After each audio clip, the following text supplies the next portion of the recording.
केरल में corona virus का पहला पॉजिटिव केस सामने आया है। Tonight, the first confirmed case of novel coronavirus reported from Kerala. सिर्फ मामले ही नहीं बढ़ रहे हैं, लगातार जो मौतें हैं उनका भी नया रिकॉर्ड बनता जा रहा है।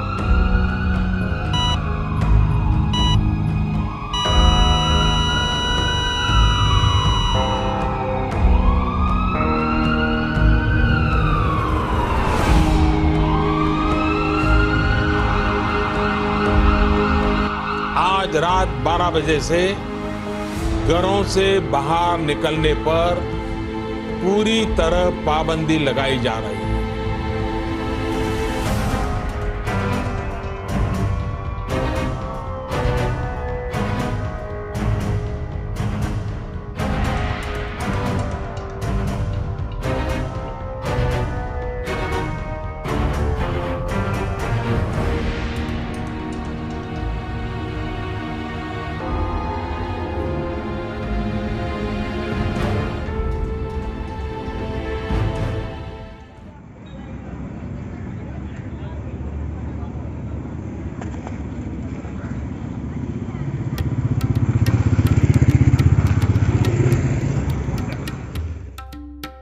मार्च 2020, जब पूरी दुनिया अचानक से थम गई। शिक्षण संस्थान, धार्मिक स्थल, होटल्स, कॉरपोरेट सेक्टर, लगभग सभी क्षेत्रों के ऊपर देश में लगे लॉकडाउन का प्रभाव पड़ा।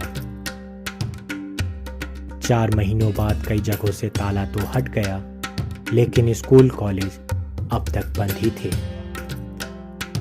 इसमें देश के प्रतिष्ठित विश्वविद्यालयों में से एक जामिया मिलिया इस्लामिया भी शामिल रहा।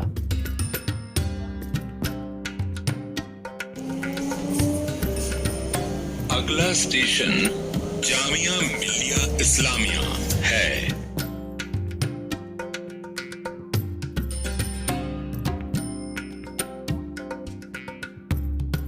जामिया के बच्चों को भी लगभग 2 सालों तक विश्वविद्यालय के कैंपस से दूर रहना पड़ा। इनकी पढ़ाई एक बड़े परिसर से निकलकर छोटे से मोबाइल फोन तक सीमित होकर रह गई। जहां ऑनलाइन शिक्षा को कोरोना काल में एक अच्छे विकल्प के रूप में देखा गया, वहीं छात्रों को इस माध्यम की वजह से कई दिक्कतों का भी सामना करना पड़ा।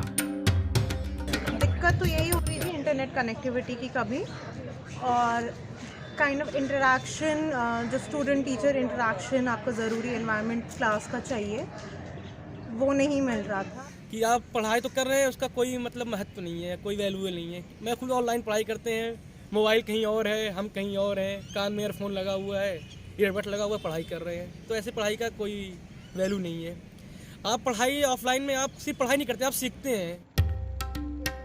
कोरोना के घटते मामलों के मद्देनजर सरकार और यूजीसी की गाइडलाइंस सामने आई, जिसमें देश भर के शिक्षण संस्थानों को ऑफलाइन क्लासेस की अनुमति दे दी गई।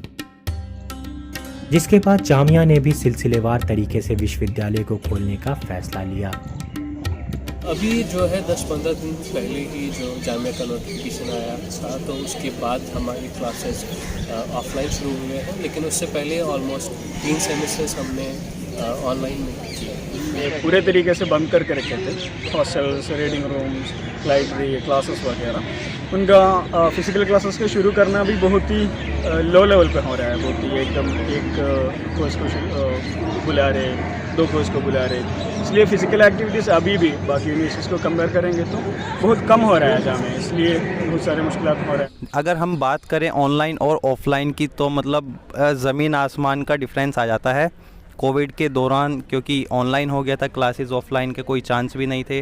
अब ऑफलाइन हुआ है, देखिए सीधा मैं बोलूँगा, लाइक झूठ बोलने की कोई बात नहीं, जितनी मेरी लर्निंग ऑनलाइन में थी और 1 हफ्ता ऑफलाइन क्लास का हुई है, उससे ज़्यादा ही लर्निंग हो गई होगी, क्योंकि एक इंटरेक्शन होता है, कुछ सीखने को मिलता है। ऐसा था कि मतलब कंसंट्रेशन नहीं आता था या फिर पंक्चुअल नहीं हो पाते थे। क्लासेस हम ज्वाइन करके फिर अपना जो भी इधर उधर भी करते थे, या फिर जब मतलब होता है ना कि कोई सा प्रोफेसर पढ़ा रहे हैं तो अच्छा लगता है, नहीं भी लगता है, तो जहाँ पे मन भी होता था करते भी थे। और बाकी एग्ज़ाम्स में होता था कि मतलब पढ़ना नहीं पड़ता था। हम कहीं से भी, जैसे एग्ज़ाम है आज तो हम जो भी कर रहे हैं, फिर एग्ज़ाम के टाइम अपना गूगल से हो गया या फिर फ्रेंड से मांग लिया, ग्रुप पे आ गया मैसेज, तो उसको हम वहाँ से लिख लिया करते थे। इसी दौरान यूनिवर्सिटी को पूरी तरह खोलने को लेकर परिसर में कई जगहों पर छात्रों के विरोध प्रदर्शन देखने को भी मिले। लोग एक प्रोटेस्ट कर रहे हैं, छोटा सा प्रोटेस्ट कर रहे हैं हमारे मांग रखने के लिए और कैंपस खोलने के लिए। लेकिन अभी सबको पता है कि कोरोना के शुरुआत से और उससे पहले CNRC मूवमेंट से ही हमारे पूरे जामिया बंद है और अभी तक जामिया खुलने का मतलब पूरे तरीके से खुलने का अभी लास्ट ईयर्स के लिए खुला है। बैचलर्स लास्ट ईयर्स के लिए 15 तारीख को खुलेंगे, लेकिन हमारे सेंट्रल लाइब्रेरी भी अभी तक खुला नहीं है। अब इस विरोध प्रदर्शन का जो भी परिणाम हो, विश्वविद्यालय प्रशासन जैसा भी फैसला ले, एक बात तो साफ है कि नुकसान सिर्फ और सिर्फ छात्रों का हुआ है।